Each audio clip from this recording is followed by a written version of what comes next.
What? Co-pilot. He's the co-pilot. He's the co-pilot. Can I know how to? David B. Yeah. David Good. G. David G. Oh, where do we get up to? We're up to Tanu Rabbanon. Yeah. Yesterday we learned about not drinking water. Do not drink water Or on Tuesday nights and Friday nights in a dark room. like in pitch black. In dark room, if there's no light, forget about it. Forget about it. Dead. Zao. Done. Your blood is on your head. Unless you say the names of few demons. And then we had a few things that you can do to try to correct this issue. Wait, this is uncovered water or covered? Any water. If you were at yesterday's Gemara class, we would have saved your life by telling you what you could do if you're thirsty. Okay? But unfortunately you weren't here, and now that's it. You just can't drink on Tuesday nights and Wednesday nights, unless you have light. Yeah. It says that this particular demon hangs out there. I forget what it said. Yeah. The rest of the week, this demon doesn't hang out, so you're good to go. Yeah. Tuesday to Friday? No, Tuesday night and Friday night. That's it. Sorry. Everything in the middle you can do. Everything before, after, whatever you want. Good to go. You're putting us on the. You put a link. I'm sharing the link. I'm sharing the video to different groups. Oh, what about to the actual link? Our actual group? Yeah, I will. Oh, good. Tanu Rabbanon. The rabbis taught as follows. We're learning another very important thing to be careful about. Excuse me. Lo yishte adam mayim min haneharis veloy min hagamim balayla. Do not drink any water from rivers or ponds at night. Just don't do it. The im shasa damoy beroishay. And if you do drink, your blood is on your head. Why? Because there is a massive danger to drink water from rivers and ponds at night. Don't do it. Don't do it. My sakana, what is the danger? So it says sakonos shivriri. Shivriri is a particular demon that hangs out in these waters. And you do not want to mess with this demon. It means blindness. Huh? It says blindness. It says blindness? Yeah. Maybe it's the name of the demon that causes you blindness. Oh, you're right. I thought it was the name of a demon. I mistranslated. It's actually, shavriri comes from the word blindness in Aramaic. It's an interesting use of the words. It's not the common word that's usually used, but that's that. It could also be the name of the demon. It could also be the It name could of the be. demon. It could be. Gam is like a I wouldn't say a swamp. It's more like a pond, like small lakes, not like a massive lake, but like a small lakes. The eat sachi. What happens if you're super thirsty and you cannot find any water? You can't find any water out there except for these waters, and you want to drink. My takante, what could you do to fix this problem? Shkoyach. Thank you. We got me this the Mesivta book, which will make it my life a little easier. I would still leave that there just in case we get whatever it is. Don't worry, I'll co-pilot you. You're gonna co-pilot me. Can I know how to? As I mentioned to you, when the Gemara has these interesting stories. Yeah, they are. So how does the Mesivta know? Listen. When the Gemara has these interesting stories, it uses terminologies that are not very common, and even a well-versed Talmudic scholar, not like myself, would very often struggle with some of these words. Right? So how does the Mesivta know all of this? Well, again, you have to realize it was always like the top scholars that like knew the entire Talmud by heart. And those guys that knew it so well, they would, when they went to learn it, they went to their teacher, who went to their teacher, went to their teacher, and it is a tradition that goes all the way back to the time of the Talmud itself. Right? There was always Jews learning Talmud ever since the Talmud was written. There was never a time in history that there weren't numerous people, I'm talking about thousands, if not tens of thousands of people studying Talmud. As a matter of fact, if you ask me, in our generation, we probably more people studying Talmud than ever before. Wow. Huh? Yeah. But what I find is that because there is a lot more in quantity of people learning, the quality is less. Meaning, when less people learn the Talmud, I guess they felt responsible to learn it really deep and memorize it and to know every little aspect. Today, it's almost like, before calculators were invented, the people that did math probably can do math much quicker than we can do it, because we just got used to using the calculator. But also, the worst people are loving Talmud. Ah. Back in the day, you had 10,000 people who could actually learn the Talmud. Right. Nowadays, you have 150,000 people who could actually learn the Talmud. So, right. So today, people in general are a little bit smarter than they were in the past. That's true. There is truth to that. There's more books. I thought it was the opposite. Yeah. That's because you have the woke people that convince themselves and everyone else that they're smarter than everybody else. That's why whatever people said in previous generations is automatically BS, right? In the previous generation, they looked at you and they saw you had a particular body part. They said you're a man. Today they're like, no, they're wrong. Forget about it. Well, I'm just saying it. I'm giving you an example, an extreme example, to show you the problem. They always think.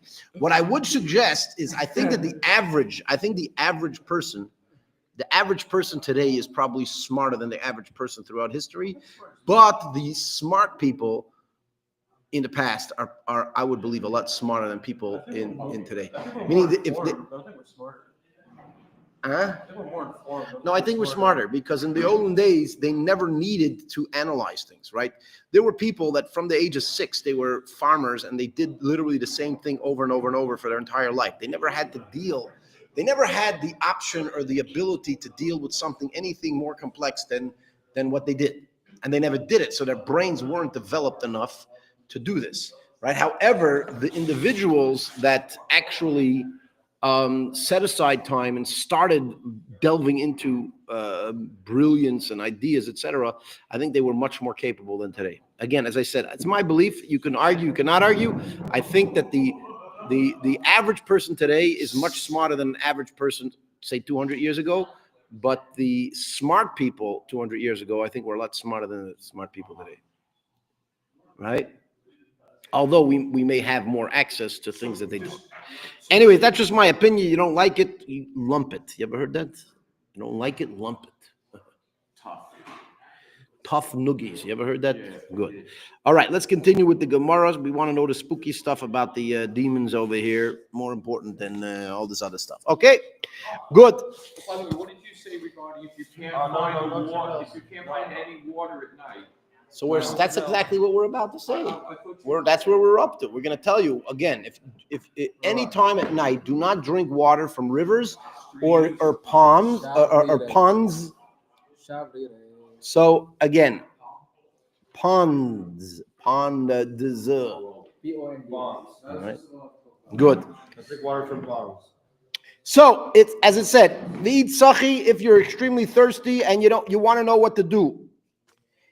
If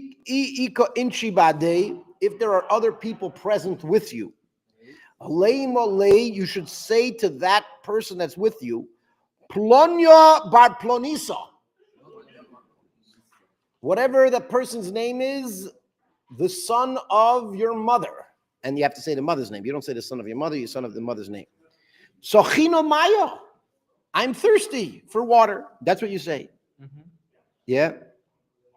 Meaning that's good enough. If you're with somebody else and you don't just take water from the pond and drink it. You look at your friend and you say, what's your name again? David, what? That's it? That's it? The one name? Yeah. David ben Avraham. You say, no, David ben Sarah, right? Because you have to say the mother's name. You say, David ben Sarah, I'm thirsty. Yeah. I'm thirsty. Go drink. And then somehow that breaks the spell, and that's it. We'll do that. Just by telling you. No. Nothing. I have no clue how any of this works, why any of this works. It's, to me, this is Lahavdil Elfei Abdullah is like reading Harry Potter, other than the fact that I know it's the Talmud. Other than the fact that I know it's the Talmud and it's actually meant to be. It's deeply spiritually accurate, right? No, I'm serious. Rabbi. Again, I've said that's why I said Lahavdil, meaning there's obviously a difference. When I read Harry Potter, I know that it's just some wacko in England that decided to write some It's a woman. tale of something. It's a woman. A woman can't be wackos? Wacky. Wackoat? Well, no. So, Rabbi, just to confirm, this can only apply if you're drinking from a pond. Again, we said rivers and ponds. I don't think she knew it, but I think Hashem gave J.K. Rowling the chachma to create that story. Yeah. Because it's actually like kind of brainwashing against the evil brainwashing of the woke generation that was happening at the same time. So you're actually saying that Like the you story think in it? you think that Harry Potter was divinely inspired. By Rabbi, to a wizards in Hogwarts- Hold on, he's talking. Hey, one person at a time. Yeah. No, I'm saying the story in Yeah. Harry Potter is a story that occurred later to J.K. Rowling in a certain regard with respect to the whole trans and gender ideology situation. Oh, So I'll be honest with you. I never read the book, so I have no idea what you're talking about. It's kind of But it's good. Yeah.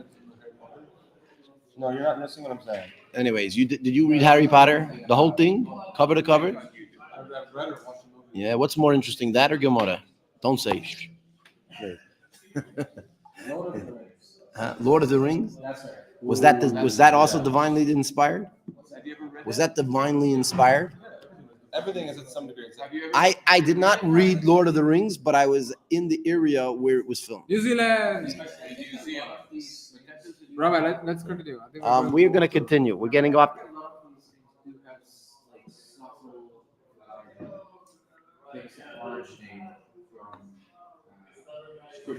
Again, you never know who the author is. You never know what inspired them. Something inspired them to write the book, and that's why they wrote the book. And that's that. All right? Good. Rabbi, does this hold true now? We're going off topic now. Rabbi, Every second I want to talk, everybody else has something else to add. Rabbi, let's go on. And for some reason, every time I cut it off, it's one that he says. Now he thinks I have something against him because he's usually like the fifth person. He'll never be the first person to disturb me. He's only the fifth guy. And then he's wondering why whenever he talks, I cut him off. Boom. He's like wondering what's wrong. Rabbi. If you would have been the Come, everybody else talks and you let them talk. Comes to him, cut him off. No, because if you Right? would've Because been you're always the second- fifth person. You should be the first person to cut me off. Then I won't cut you back off. Yeah, what do you want to say? I'm Go. asking you, does this enforce now what you're saying? These Some of what we're learning in the Talmud is actually mentioned in the Shulchan Aruch to be careful about because of these dangers. Not all of it. And that's about as much as I can share with you for today. All right, let's remember. Okay, anyways, we got so off topic. Let's go back to what we're saying. You should not drink water from a river or from a pond at night. Because unless you have a friend with you and you tell your friend, you call him by his name and his mother's name, and you say that you're thirsty. Okay, now the Gemara asks, but what happens if he's not there? Yeah. Good question. Okay. The Eloi, what happens if there is no one with him? He's all by himself, he's all alone. And since he's all alone, he doesn't have a friend to share to say this to. Lema, he should say as follows. He should say to himself. Listen to this. You ready for this? Yeah. It's to say Polonia. He should basically call himself by his name. Polonia. Amra li imi izdahar mishavriri shavriri briri riri yiri ri. Wow. This is Harry Potter. Wow. That's what he should say. He should say his own name. He should say, my mother told me to be careful from shavriri, briri, riri, yiri, ri. Yeah, and he should continue, and he should say, Sochina maya bekose chivrei. However, I thirst for water in white earthenware in cups. white earthenware cups. Why, Rabbi? Why is it saying this? Don't ask me, because I have no clue what this is. But by the way, this actually could be a source for Nana Nachman. Oh yeah. Yeah. What? There is a massive movement of Hasidic Jews, part of the Breslov movement. And this Breslov movement. Nachma.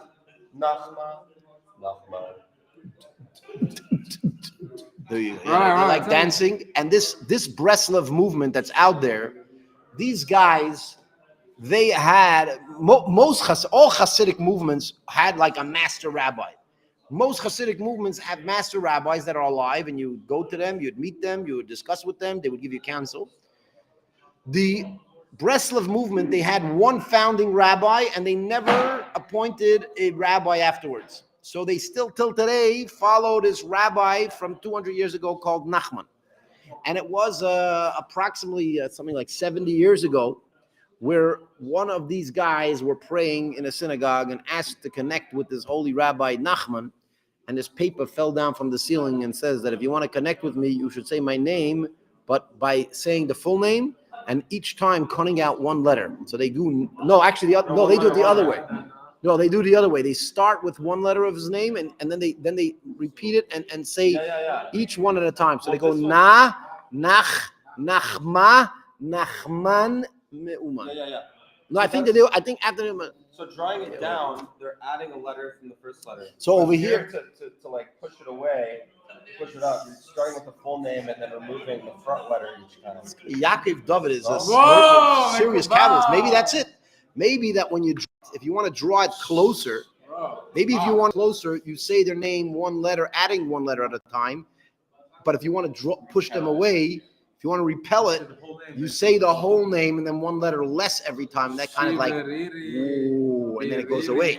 Whereas if you say their name one letter at a time, it's like one letter, it comes closer until you have the full name. Is this the name of a Shindalid, no? This is the name, so that's actually why I got confused and I said Shivridi is the name of a demon, because it is a name of a demon. It is a name of a demon. It is a name, but this name of a demon is like the blinding demon. This is a demon that could cause a person to become blind. Rabbi Steinsaltz says that the demon of blindness. It's the demon of blindness. According to Rabbi Steinsaltz. Be careful. Anyways, so again, let's remind everybody what we said here. Number one, better not to drink from rivers or ponds at night, because this demon called Shivridi, which can cause blindness, is hanging out there, and a person may get attacked by this demon. Okay? Is that funny? I think that's scary. This guy's laughing. Whatever I do, he laughs. When I was younger, they told me that if I wanted to do stand-up comedy, all I should do is stand up and everybody would laugh. Right. Messed up. All right, just do this. So they did. Surely you jest. He's basimcha. Okay, let's continue. Yalla. Let's continue. So again, do not drink water from rivers or ponds at night, because this demon called Shivridi that could cause a person to go blind hangs out there. If you're super thirsty and you want to drink, we mentioned two things that you can do. If there's somebody else there, you should say their name and their mother's name, right? Their name, the son of their mother's name. Then they should say they're thirsty, and then they should drink. If there's no one around, if there is no one around, then they have to say this interesting thing. They have to say their own name. They say their own name, and they should say, "My mother told me to be careful from shavriri, briri, riri, yiri, ri." And then they should continue by saying, "I am thirsty for water in a white earthenware cup." So it also sounds like That's code. This could be a recipe for an amulet. It could be a recipe for an animal. It could be. You can do this business.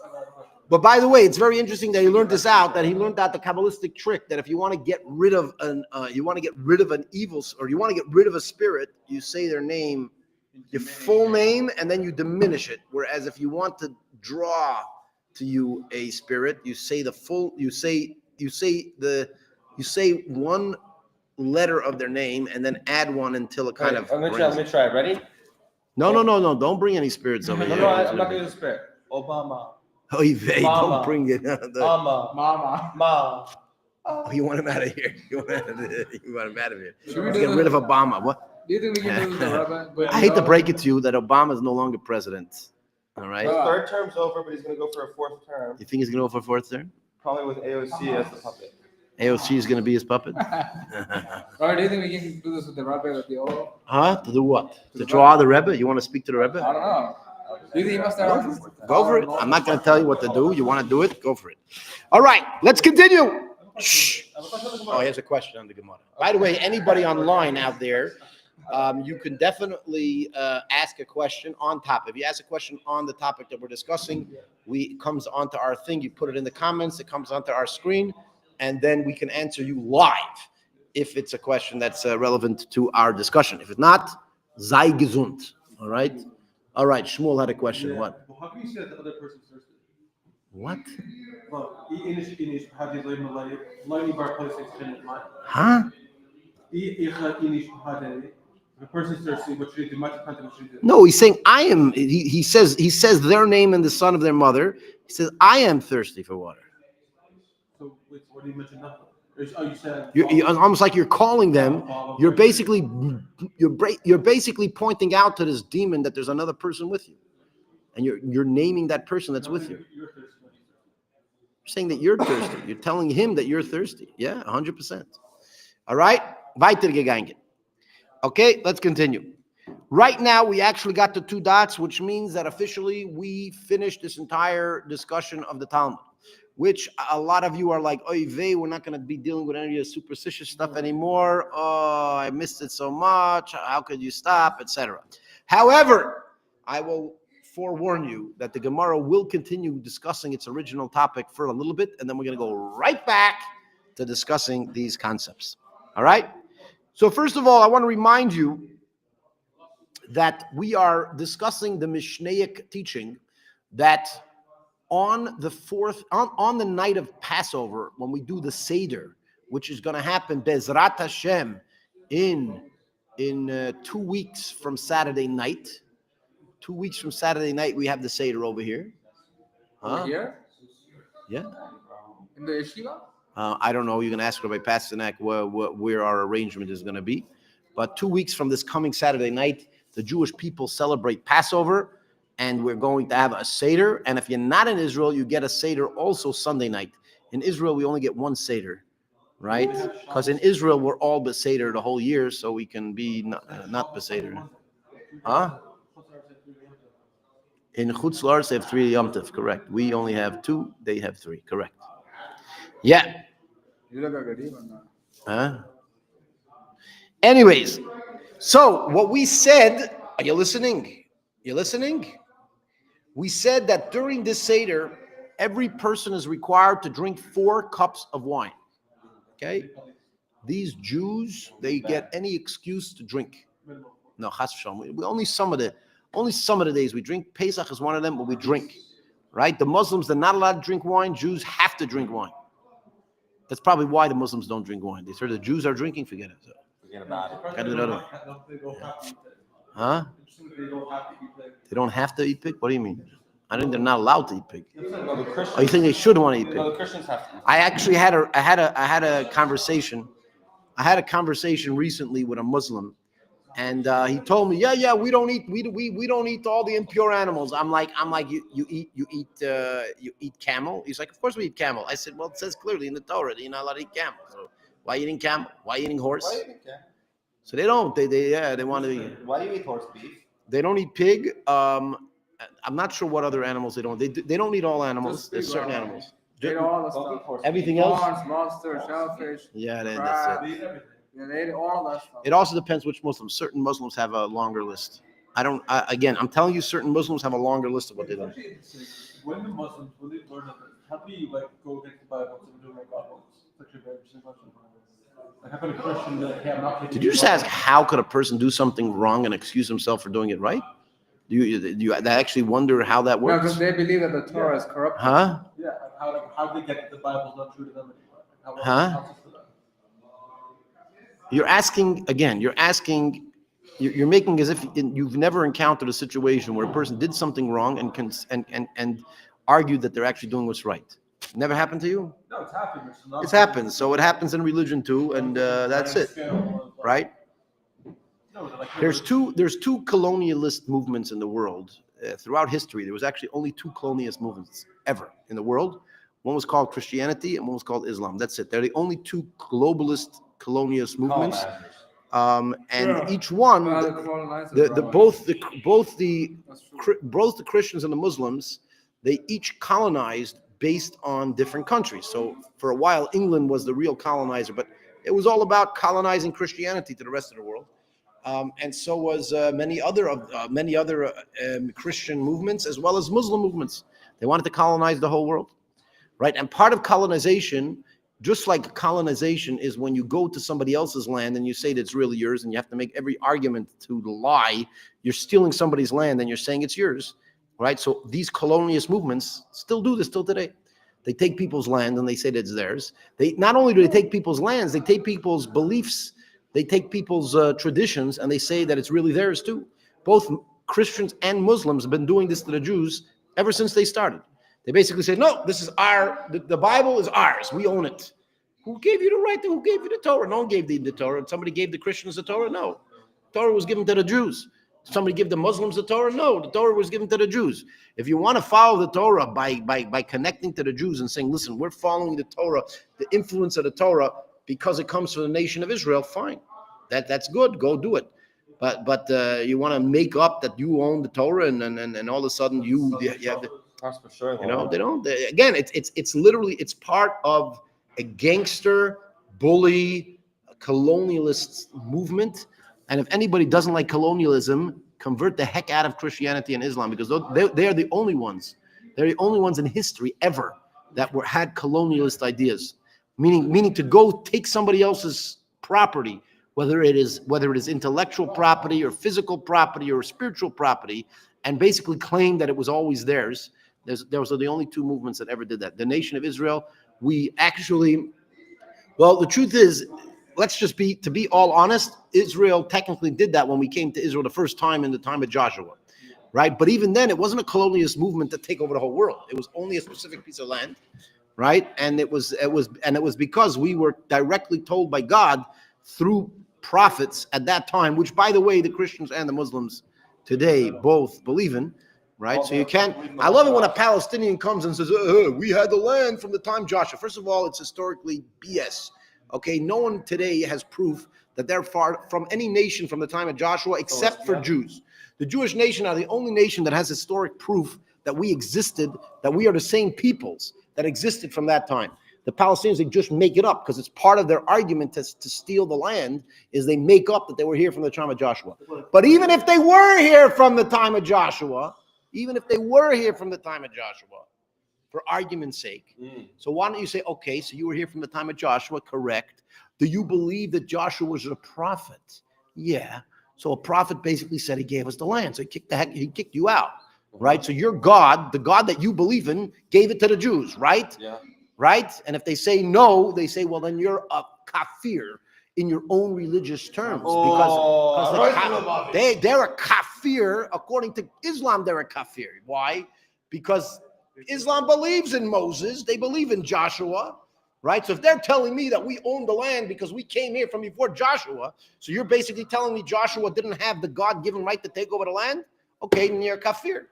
So now, if a Palestinian would have that claim, not as a Muslim, then I would have to deal with it. I have to prove him wrong historically. I would say, okay, historically, right?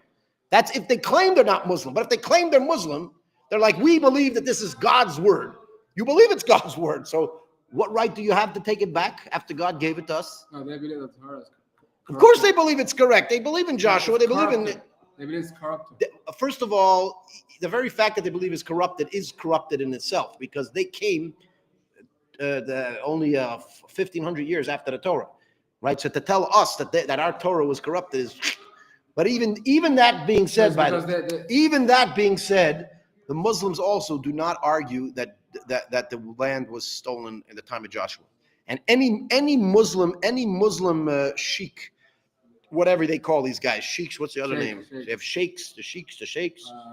Imam. Imams. If any of these imam or sheikhs over there, if any of them would dare say that Joshua did not take over the land due to the command of God, if any of them would stand up in the Muslim world and say this, you know what would happen to them? They wouldn't be very healthy. They wouldn't survive very long, right? They get thrown off a building. No, I'm serious. I'm serious. The Muslims themselves, they're saying no. The Muslims themselves will throw them off the roof as a kafir. Wait, so where did it get so messed up? Huh? Where did it get so messed up? Because they don't tell that to each other. They tell that to the Americans. That the Americans are too stupid to realize that they're telling it to them. They're not telling it to their own. When the Palestinians make an argument that they were there from before the time of Joshua, when they make that argument, they're only making that argument to the West. They're not saying that in their own circles. Because if they said that in their own circles, they're going to get killed because their own circles believe that it's from God. Why do they really want to take over the Jews? Because they believe that they have the right to kick the Jews out of their land. They have the right. They believe they have the colonialist right to take over the whole world, right? Yeah. The same reason the Muslims want Gaza is the same reason that the Muslims want America.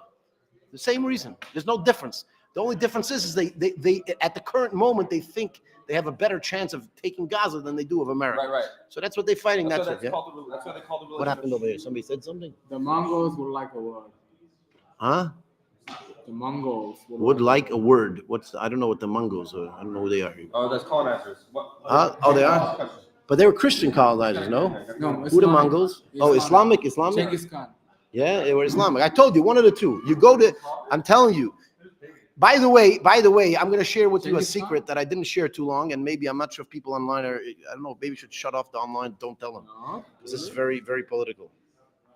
So mute it for a second. No. We can put on some music. We'll hope that they're not, the It'll wrong entice people. them to come and visit. Huh? Yeah, if you're from California, if you need a safe zone, log off because I'm going to trigger There's you. no safe spaces in the I'm going to line. trigger you. The fact is that the true inventor of globalism was,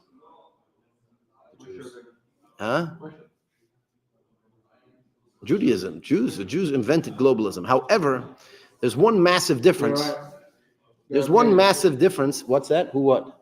The Mongols were pagans. Oh, yeah. But they became Muslim later, much later. The They tribes. can be Muslim afterwards. Oh, okay. Like the So I'll tell you what. The truth is true globalism started if there's one God that owns the whole world, then that's that. The pagans weren't necessarily global. They might have attacked people.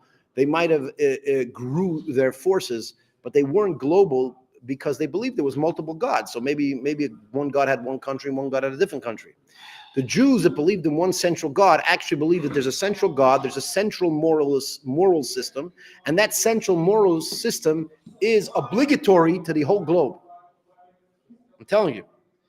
And so the Jews really invented globalism. However, what happened is that when the Jews had globalism, according to the Torah that we have, we're only allowed to spread this global idea with our mouths. I mean, we could speak, we could teach, we can encourage, right? And by the way, there were times they did. Abraham, for example, would try to teach, to encourage people to become converts, etc.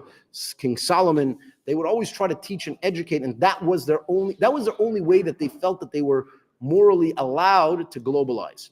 However, once the Christians and the Muslims, once they kind of colonized our faith, and they pretty much stole the spiritual, if you want to call narrative of the nation of Israel, right? And they took this and they called it their own, right? So then these people were warriors. They were people that loved killing and they loved conquering land, and they would conquer land even before these ideas entered their heads. But they would conquer land. Why? Because they wanted more women, they wanted more land, they wanted more wealth. That's why they were conquering. So there was a limit. They weren't trying to take over the whole world. You know, as soon as they got enough wealth, then they wouldn't attack anymore. I have enough, right? I have enough cows, I have enough sheep, right? I have more than I can handle, so they wouldn't fight anymore, right? Once they colonized the narrative of the Bible, that's really when they became global terrorists, both the Christians and the Muslims, by the way. I don't want to, not separating the two, because today maybe Christian countries are a little bit more peaceful than the Muslims, but they weren't always. The Christians were worse than the Muslims at many times, killing people to try to kill people to come to their religion. Yeah, they did that a lot. Yeah. There was a lot. Again, there was a lot that went on at that time. Anyways, I don't know how I got into this whole situation, but the point is that what do you want to say?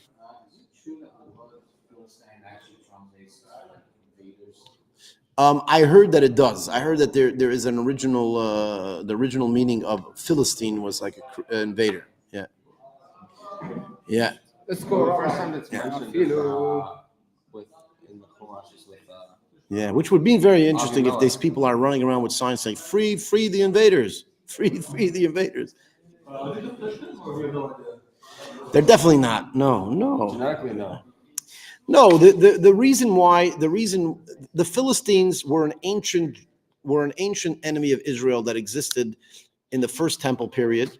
The concept of the Philistine or Palestine was actually when the Romans when they put down the Bar Kokhba revolt. They in order to how should I say, not subdue or to diminish, in order to diminish Jewish pride, they decided to look for an enemy of Israel and call the land under the enemy of Israel. So they called it I think it's Syria Palestine. I don't remember what it was, but it had some terminology of Palestine. Syria Palestina. So they called it that in order to degrade the nation of Israel. As a matter of fact, the very name Palestine was built as an anti-Semitic way by the Romans, who, by the way, were Christian, right?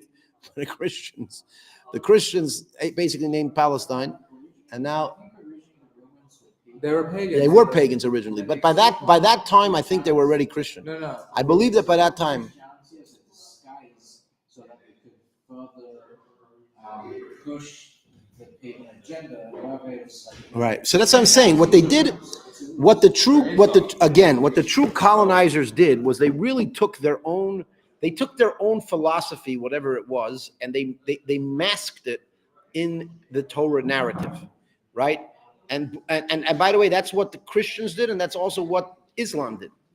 They had a particular worship, right? They had a particular worship and a particular worldview that they masked within the Torah. Just like when you have a colonizer comes to somebody else's land and they pretend as if they were always there and this is really what this land is meant to be. That's kind of what they did to the Torah. They did the same thing to the Torah. They came in and they're like, oh, the Torah is really meant to say what we used to be saying. Yeah, whatever it is. And both of these movements, unfortunately, have similarities in that aspect. What? Does they what? I don't think so. No. Well, we can do that too, by the way. We can do that too, but there's nothing wrong. What do you mean? Why can't we do that? When Jews fast, you can eat early in the morning before sunrise, and you can and as soon as but again, whatever. We have 2 fast days of the year where we have to do 25-hour fast. All the other fasts of the year are from dawn to the dusk to dawn, or dawn to dusk, really.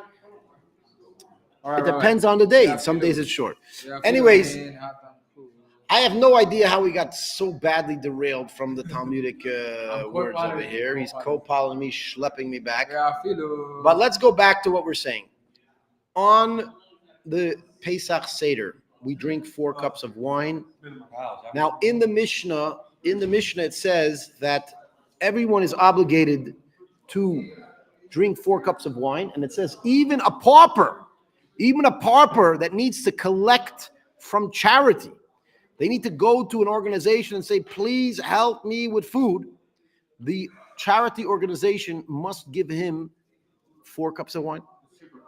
And this, and by the way, we've had this discussion a few months ago when we started this discussion, but in the Jewish world, there were always meant to be 2 two different social organizations in every Jewish community, right? One was Tamchoy, and I forgot the other one. There was another one. No. There was one where if a person didn't have food for 2 weeks, they would give him money to buy food for 2 weeks, but he had to be a local. He had to be an established member of the community, of that community. There was another one called the Tamchoy. The Tamchoy was a little bit, till today, very often we call the soup kitchens a Tamchoy, right? The Tamchoy was meant that anybody could come and eat, but they only get, I think they only got food 1 day at a time, I believe. No, if they didn't have enough food for a day, so we would come to Talmud.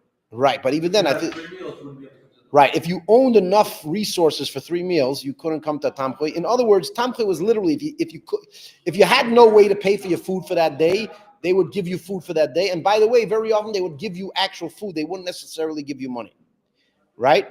And this was something very important, especially in the olden days where unfortunately there was sometimes there was starvation, and some people literally did not have food for that day. And that was a Tamchoy. The Tamchoy, and by the way, as I told you, there's rules of who was allowed to take from the Tamchoy. It was very strict. If you owned enough resources for 3 meals, you could not take from the Tamchoy. Technically 2 meals, so we each other's. I don't know, whatever it is. There's rules, strict rules about a Tamchoy. However, the Mishnah tells us that even from the Tamchoy, if the guy does not have money to buy 4 cups of wine, the Tamchoy has to give it to him, even though the Tamchoy is the strictest of the strict of social programs, right? So I'm gonna just kind of dabble into this today, and then we're gonna continue tomorrow. So the Gemara basically says on this pshita, it's obvious, isn't it? If we tell you that you're, if we tell you that every Jew needs to drink 4 cups of wine, obviously the Tamchoy would be required to give him the 4 cups of wine.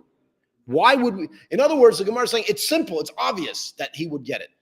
In other words, the Gemara is trying to say, when the Gemara says obvious, it doesn't really, literally mean it's obvious. It's pretty much a question when it says it's obvious. Because the Mishnah doesn't tell you something that's obvious. And since the Mishnah doesn't tell you something that's obvious, the very fact that it tells it to you means that it's not obvious. So when the Gemara says it's obvious, it's really a question. It's like, why is it obvious? Why is it so, sorry, why isn't it obvious? Isn't it obvious? Meaning, the Gemara is already assuming that it's not obvious, but it's trying to wonder, why is it not obvious? Why isn't that obvious? Right? And that's just the way that it says its question. Because people have different opinions. Huh? It's not obvious because people have different opinions. Everyone has the same opinion that it would be obvious.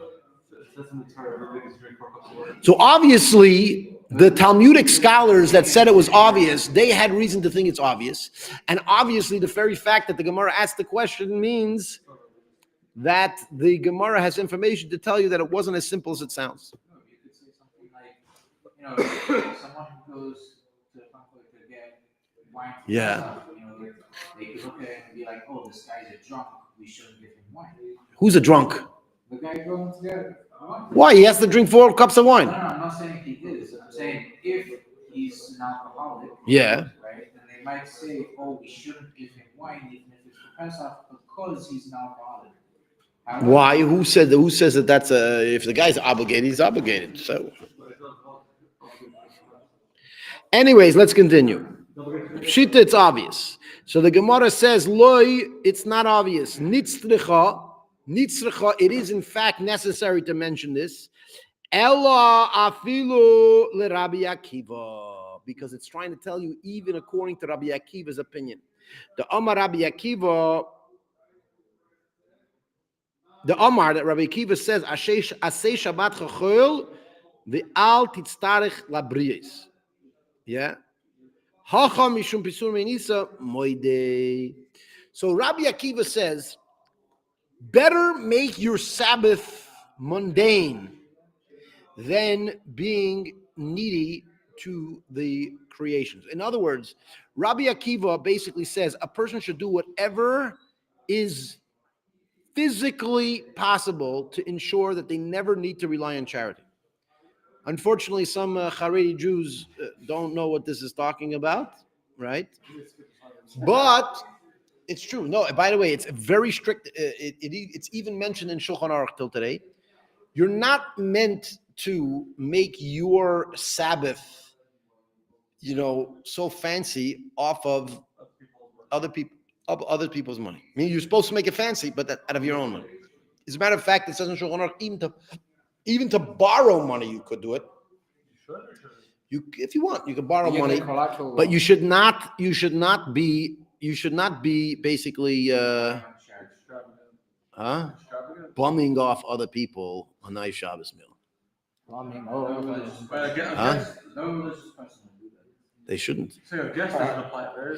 Well, if a person invites you to their house for Shabbat, so they obviously want you there. They want your presence, and then they're offering it to you. It's not like you were. It's not like you're going to somebody. And well, I guess some people do. Sometimes a guest does call somebody up. Could I come to your house for Shabbos? But I guess the whole point of coming as a guest is different. I think it's a little different. Here we're talking about where your mom is asking somebody for food. Yeah. Asking for a handout. Yeah, you're not supposed to ask for a handout, even if it means that your Sabbath will be less exciting. Better your Sabbath be less exciting than for you to rely on a handout. Don't do it. Was it Kiddush always a thing? Kiddush? What about it? Community. No, actually, if you ask me, growing up, I grew up in Crown Heights, and when I grew up in Crown Heights, whenever there was a kiddush, it was like a special thing, like in shul, if it was a bris, sometimes a person would have a yard site and make a kiddush. As a matter of fact, when I grew up, most people that would make a kiddush in the shul, it would be just mezainis. You'd have kiddush, mezainis, they would hang out for a half an hour and leave. Right today, it's become in Chabad, I don't know what, maybe in other places as well, it's become somewhat of a custom that every synagogue just has a full-on meal with bread and cholent and everything, and that became the norm. Right? Yeah, it's very Chabad. Outside Chabad, you don't see it. Yeah. Free food, Chabad and free food come together, Now you know why we have such bellies, I sit down by the kiddush. We gotta go to the Mazonis and bring in some more fresh fruits and vegetables, I think. Yeah. Anyways, let's continue. We're getting a bit derailed here. All right. Anyways, the Gemara asks why does the Mishnah need to tell you that even a tamchoy should give out 4 cups of wine? So the Gemara answers. So the Gemara first says, isn't that obvious? If you're obligated, then they should give it to you. And the Gemara answers no, because since Rabbi Akiva says better make your Sabbath mundane than to take money from charity, you might think that if you cannot afford your 4 cups of wine, then you don't drink it. Comes the Gemara, the Talmud says no. This is one of the exceptions where you should rely on charity to get this wine. It's the only time you're obligated. On Shabbos, you're not obligated to do it. Huh? What are you talking about? On Shabbos, you're obligated to eat and drink more than normal and to have a fancy meal. You are obligated. However, there's no specific obligation on what exactly you need to eat. Well, you need it. So over here, specific things. According to Rabbi Akiva, how do you say that Rabbi Akiva would say that the Torah gives you an obligation, but since you're not supposed to do it, you're supposed to let that go. Like in what world would you be? Would you think? Because Rabbi Akiva. By the way, the Gemara answers the reason why Rabbi Akiva here says it's different is because its concept of Persumei Nisa is basically publicizing the miracles of the Exodus of Egypt, and therefore it takes precedence, which means normally perhaps not. Right, Rabbi Akiva. By the way, Rabbi Akiva says if he doesn't have wine, he should not. No, if you can't afford wine, you don't make kiddush on Shabbos. So, even if you have an obligation, you don't do it because there's a concept of if you don't have it, you don't have it. There's a lot of mitzvahs, there's a lot of commandments that the Jewish people have that they're only relevant to certain people in certain situations. And if you're not in that situation ever, you're never obligated to do that. Yeah. So we talked about someone who can't afford it. Yeah. I just thought it was still take a case though, someone's very, very wealthy, right? Yeah. So on a regular day, whenever they want to, they can go out and buy an expensive tomahawk steak or fanciest of food, whenever they want. Yeah. Right? Should they refrain from doing that during the week so that they can do it on Shabbat? How about they make Shabbat even better than during the week? Why do you have to pull down the rest of the week? They should put up Shabbat. If they're wealthy, they just have So I hate to break it to you. I hate to break it to you that being wealthy isn't as extravagant as many people think. Okay, I did have many times where I would fundraise and I would go meet very, very wealthy people, and I would go to their houses, beautiful houses, a lot of extra room, this and that. And I still have their sandwich with the cream cheese on it in the morning. So, not every guy. No, I'm saying not every guy. Even the richest of guys are not eating like fancy meals every day. No, they eat their day. Huh? I know a millionaire from Florida. Yeah. Because that's what he liked. That's what he liked. Like the dollar menu, the dollar menu. Yeah, but put it this way. I'm telling you, even very wealthy people, it's not like I don't know. Maybe in the olden days, they had classy people that used to eat like that. What's going on? Nowadays, Huh? nowadays you have private chefs. People get. Yeah, but they don't. It's not so. It's not as much as. It's not as much as a lot of people make it out to be. Meaning, a lot of wealthy people, they'll eat a normal, regular meal the whole week, and then if they eat one really fancy meal, then they make a fancy meal for Shabbos. They make extra meal, a little bit extra, a little fancier, right? Also, a lot of people don't eat too much because for health reasons, right? That's why big fat was a king's disease. Huh? Back in the olden days, gout was a king's disease. What was the king's disease? Gout. Who? Gout. I don't know what that is. It's a thing that you get. It comes from diabetes. Yeah. Whatever it is, there was Basically, again. it just shows Yeah, that, like, but even today, I'm telling you, I met a lot of very wealthy people out there. They eat the same cornflakes in the morning like you, right? Pour the cornflakes in the bowl. The bowl might be a little bit fancier than yours, but not that much. You paid for your bowl $10. They paid for it $70. And it's gefährlich, whatever. Big difference, right? And huh? It's farm-raised health. No, they buy the same stores. Maybe they had a butler that went to the store for them, but they eat the same stuff as you do. And then every once in a while, they have a nice meal. Maybe for dinner, they go out, whatever it is, fancy restaurants and stuff like that. And so I think there's still plenty of room for these wealthy people to make Shabbat fancier than their regular weekday meals. I don't think that they struggle figuring out how to do that. I don't think so. Anyways, that's that. But so again, I still don't understand why Rabbi Kiva's opinion would say that against some of the rice that you would have to not do something with the rice. Like if you can't afford kiddush, you just don't make kiddush with Rabbi Kiva. Seemingly, If yeah. you can't afford bread or wine. Yeah. You just Yeah. don't make kiddush. You do whatever. Again, you should not be begging for extra food. I mean, if you don't have any food, by the way, you should know that at the Tamchui, that if somebody comes to the Tamchui for Shabbos, they actually have to get 3 meals instead of 2 meals. In the olden days, people used to eat 2 meals a day, one in the morning, one in the evening. The Tamchui used to give them 2 meals, one for the morning, one for the evening, right? If you wanted for Shabbos, they had to give you 3 because you have to have 3 meals on Shabbos. However, according to Rabbi Akiva, you shouldn't be asking if you don't need, you don't ask. Meaning, if you have enough food for 2 meals, eat the 2 meals. You don't have wine, but you have that wine. You make kiddush. No, you don't. I'm sorry. According to Rabbi Akiva, no. According to Rabbi Akiva, you should never be asking for charity to perform a mishvah. Who said extra what? Rabbi Kiva says you should not make a life regular. Again, you should eat like you eat every day. Now, if you don't have any food, in other words, Rabbi Akiva says if you don't have food, you physically need food, so you go to charity. But don't go to charity to get extra food for Shabbat. Right, so I'm saying the wine and that's like part of the basic necessity. It's not extra. I think Rabbi Kiva No, says- you don't physically need to drink wine. There's no physical. I'm not physically in the Quran, I'm saying for the mitzvah. The mitzvah. So as we can see from the Gemara, the Rabbi Akiva seems to disagree that you don't. It seems to be that Rabbi Akiva would say, even though it's a mitzvah to make kiddush, you don't get you shouldn't be asking charity for your kiddush. All right. Good. Any questions out there? Also online, any of you guys? Yeah. You have a question? Otherwise we're gonna end. Huh? Right now you could ask even off topic, but it shouldn't be too crazy questions. Huh? Let me see what's straight or out. He wants to show me a rash.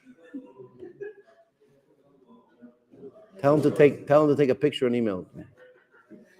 So my question is What's the proper way for Pesach coming up? What's the proper intention of getting out of slavery? What?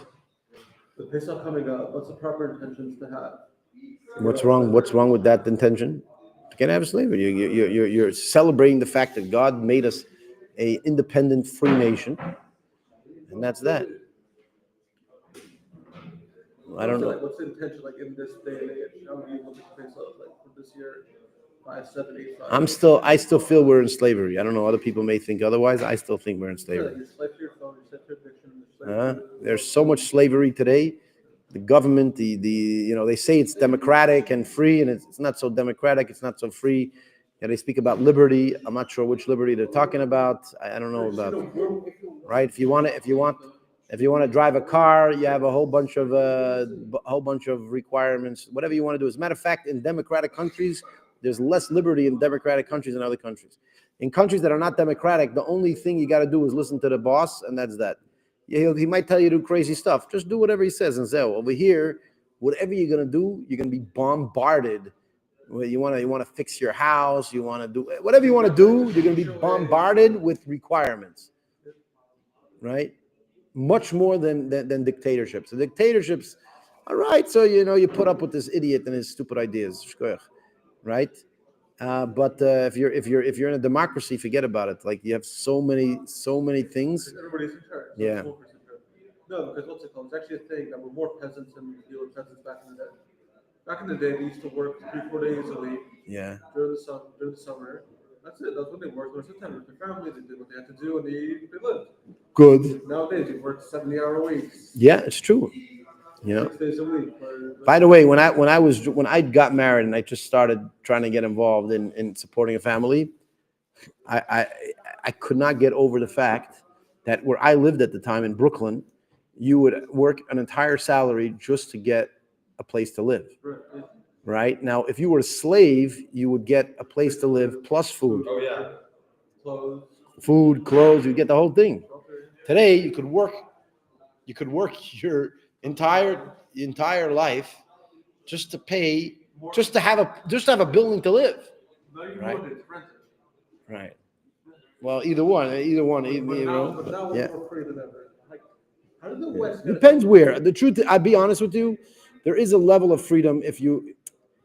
The West, I think the West is basically, it entices you to be enslaved, and if you really don't want to be enslaved, it's fine, right? If you want to go live in a tent and have food, by the way, if you want today, there's so many places where you can get excess food for free. There's places that you can pitch a tent and live, right? So it's almost like we're enticed into slavery. Today you're a slave because you want to be, not because you want a house, if you want a car, if you want to actually have what you see as a decent life. By the way, also in Brooklyn, all these people in Brooklyn, look at this guy, Yosef Yitzchak. His family was living in Brooklyn, and it got flipping expensive, so he moved to Kingston. It wasn't? The crime also? Right. All right, so you move out, Zell. All right. Good. That'll be for today. Have a great day, everybody online. If you didn't subscribe, do it right now. If by chance you want to join our, what's it called? Our WhatsApp group, where you get reminded and told every time that our videos go up, please click this, what do you call these things? QR codes. If you click the QR code, if you know how to do that, you will be able to join our WhatsApp group. And we put every day we try to put on our WhatsApp group a link to the video. It's not always easy to find on Facebook, on YouTube. It has to be if their algorithm decides that you deserve to see my video, then you see it. Otherwise, you don't. So please do me a favor and click this QR code, including, obviously keep subscribe or whatever. You follow me on Facebook, whatever you're on. That'll help Facebook and YouTube find you and make the connection. But if you want to join our WhatsApp group and be more notified, you can click this Talmud group QR code. Other than that, have a great day. Love to see you. I don't see you, so I don't know who you are. But love that you see me. Other people have the possibility. Right? Okay. Have a good day. Bye bye. Living by yourself, as much as you want to leave